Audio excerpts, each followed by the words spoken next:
Hello दोस्तों, आप लोगों का स्वागत है हमारे YouTube चैनल में। दोस्तों, क्या आपको पता है कि आप लोगों के घर में आखिर गरीबी आती क्यों है? दोस्तों, गरीबी हर किसी की परेशानियां है, लेकिन क्या आपको ये पता है कि घर में दिक्कत परेशानियां क्यों आती हैं? दोस्तों, आज की हम इस वीडियो में आपको गरीबी से रिलेटेड कुछ ऐसी बातें बताने वाले हैं जिसे सुनकर आप हैरान हो जाएंगे, और साथ ही ये आपको जानना बहुत ही ज़रूरी है कि आखिर इतना कमाने के बावजूद भी हमारे घर में परेशानियां, दिक्कत और इतनी अर्थव्यवस्था में प्रॉब्लम क्यों आती हैं। दोस्तों, वीडियो के अंत तक बने रहिएगा, और अगर आप हमारे चैनल पर नए हैं तो चैनल को ज़रूर सब्सक्राइब करिएगा ताकि आपको ऐसी जानकारी वाली वीडियो आप तक पहुंच सके। दोस्तों, आपके घर के ही कुछ ये कारण जो पूरी तरीके से जान लेंगे तो दोस्तों यकीन मानिए कि आपके घर के गरीबी पूरी तरीके से दूर भाग जाएगी। यानी कि दोस्तों, इस वीडियो में हम आपको कुछ ऐसे कारण बताएंगे जिनके कारण भी आप लोगों के घर में गरीबी आती है। तो इस वीडियो के शुरू करते हैं। लेकिन दोस्तों, वीडियो शुरू करने से पहले आप लोगों से एक छोटी सी रिक्वेस्ट है कि हमारे इस वीडियो के अंत तक ज़रूर बने रहें। तो दोस्तों, आइए ज़्यादा समय ना लेते हुए हमारे इस वीडियो को शुरू करते हैं। दोस्तों, सबसे पहला कारण है कि 40 दिनों तक लंबे बाल रखना।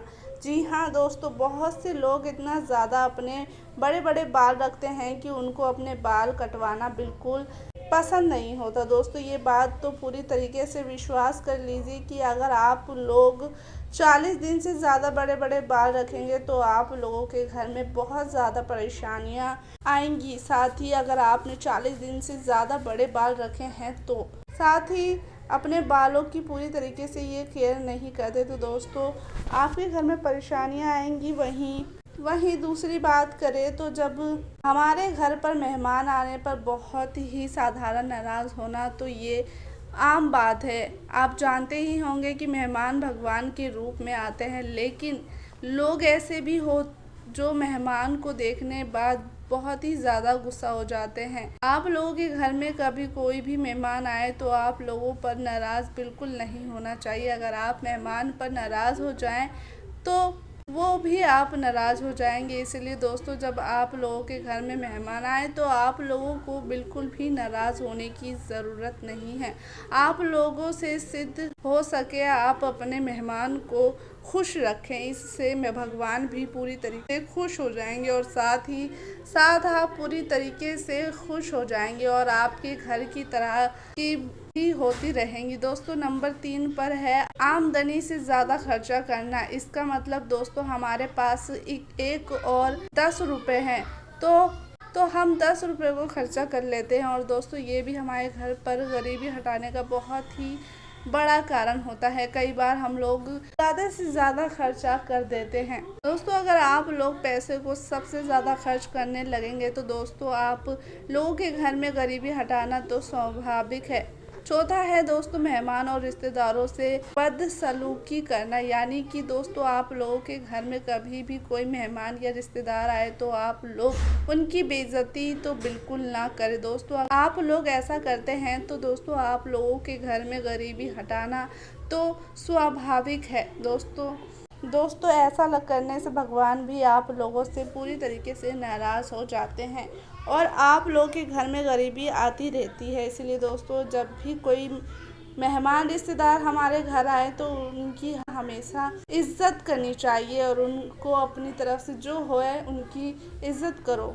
नंबर 5 पर है घर में टूटे हुए सामान का प्रयोग करना। जैसे कि दोस्तों आप लोगों के पास पैसा तो बहुत है, लेकिन आप चाय पीते हैं तो टूटे हुए एक कप में, या तो आप लोग पानी पीते हैं तो टूटे हुए ग्लास में। यानी कि दोस्तों अगर आप लोग अपने घर में टूटे हुए बर्तन का उपयोग करते हैं तो दोस्तों आप लोगों के घर में गरीबी आना तो तय है। दोस्तों, ऐसा करने से भगवान को भी लगता है कि आप लोगों को टूटे हुए बर्तन बेहद ज़्यादा पसंद है, और भगवान भी आप लोगों को टूटते हुए बर्तनों में ही सम्मान देना शुरू कर देते हैं। और दोस्तों, जैसे ही आप लोगों के घर में गरीबी आती है, इसलिए दोस्तों आप अपने घर से टूटे हुए बर्तन को अपने घर से दूर रखें तो आप लोगों के लिए ही अच्छा होगा।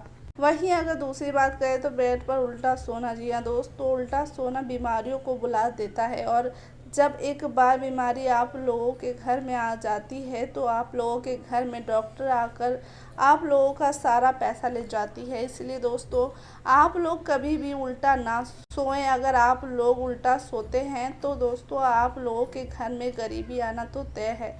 इसलिए दोस्तों, आप लोग आँख से ही उल्टे होकर सोना बंद कर दीजिए। आज से ही उल्टा होकर सोना बंद कर दीजिए, जिससे कि भगवान भी आप लोगों से पूरी तरीके से खुश हो जाए। तो वहीं दोस्तों, अगर आप हिंदू हैं तो आप सुबह उठकर पूजा करें। अगर आप मुस्लिम हैं तो आप 5 वक्त की नमाज़ पढ़ें। इसलिए दोस्तों, आप लोग कभी भी किसी भी पेड़ के नीचे पेशाब ना करें। ऐसा तो वहीं अब बात करें, अगर आप किसी भी पेड़ के नीचे पेशाब करते हैं तो आपके घर में गरीबी, परेशानियां और बीमारी आना तय है। इसलिए आप किसी भी पेड़ के नीचे पेशाब ना करें। ऐसा करने से आप लोगों के घर में गरीबी आना तो निश्चित है, गरीबी आना तो निश्चित है। तो दोस्तों, अगला है सूर्य निकलने के बावजूद भी बड़े ही लेट तक सोते रहना। दोस्तों, अगर आप भी सुबह सुबह जल्दी नहीं उठते हैं तो आपके घर भी बरकत नहीं आएगी, आती हुई बरकत भी चली जाएगी। इसलिए दोस्तों, आप लोगों से जितना हो सके सुबह सुबह जल्दी उठ जाएं। वहीं अब बात करें अगले कारण की, तो दोस्तों अगला है फटे हुए कपड़े पहनना। दोस्तों, लोग हमेशा इस बात को याद रखना चाहिए कि आप लोगों के पास पैसा है, आप लोगों के पास किसी भी तरीके की पैसे की कमी नहीं है, आप लोग का संसार पूरी तरीके से अच्छे से बीत रहा है। तो आप लोगों को फटे हुए कपड़े से परहेज़ करना चाहिए। दोस्तों, अगर भगवान ने आपको गरीबी में डाल रखा है, अगर आप गरीब हैं तो दोस्तों आपको कोई कुछ नहीं करेगा अगर आप फटे हुए कपड़े भी पहनते हैं। दोस्तों, जितना हो सके आप लोगों के बस में है, आप लोग फटे कपड़े पहनने से बचे। अगला तो वहीं अब दूसरी बात करें तो औरतों का खड़े खड़े बाल बांधना। दोस्तों, जिस घर में औरतें खड़े होकर अपने बाल बनाती हैं उस घर में पैसे आना तो बीमारी आना तो निश्चित है। ऐसा माना जाता है कि जो औरतें खड़े खड़े अपने बालों को संवारती हैं या बनाती हैं उनके घर में बीमारियां बहुत ही जल्दी तेजी से आती हैं और उनके बाल भी बहुत ज़्यादा टूटने लगते हैं। अंधेरे में खाना खाना है। दोस्तों, हमेशा सही हमें भगवान के द्वारा एक संदेश मिलता आया है कि हम लोगों को भी कभी भी अंधेरे में खाना नहीं खाना चाहिए। दोस्तों, अगर आप लोग भी अंधेरे में खाना खाते हैं तो दोस्तों ये काम सिर्फ और सिर्फ शैतान का होता है। हमें ही हम लोगों को रोशनी में खाना चाहिए। दोस्तों, अगर आप लोगों के घर में भी कोई रात के समय झाड़ू लगाता है तो दोस्तों आप लोग ये बात को पूरी तरीके से समझ जाइए कि रात को घर में झाड़ू लगाना बहुत ही ज़्यादा बेकार माना जाता है। दोस्तों, ये सारी बातें हैं जो कि आपको ध्यान में रखनी होगी, क्योंकि इन सभी चीज़ों से घर में परेशानियां, आमदनी नहीं आती और लोग बीमार भी पड़ते हैं। दोस्तों, क्या आपके घर में भी इनमें से कुछ ऐसा करते हैं कि आप भी रात में झाड़ू लगाते हैं, या आपकी घर की औरतें खड़े होकर बाल बनाती हैं, या फिर कुछ ऐसी प्रॉब्लम है जो कि आपके घर में होती है? कमेंट बॉक्स में ज़रूर शेयर करिएगा। साथ ही आप हमारे चैनल पर नए हैं तो चैनल को ज़रूर सब्सक्राइब करिएगा। धन्यवाद।